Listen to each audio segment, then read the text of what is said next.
Hello everyone, welcome back to Have Fun with Shapes. Today we're gonna make something green. Peas! Let's get started.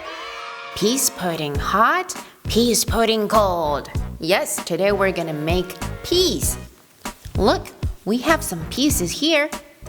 A big green semicircle.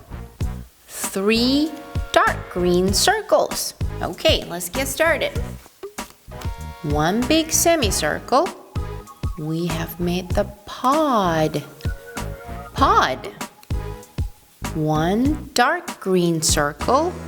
That's the first pea. Second pea. Third pea. Yum yum. Peas. Crunch crunch. It's very good for your health. Ta-da! Look at our peas. This reminds me of the rhyme. Peas pudding hot, peas pudding cold. Peas pudding in the pot, 9 days old. What kind of pudding do you like? Peas pudding? Maybe. I love peas. Bye!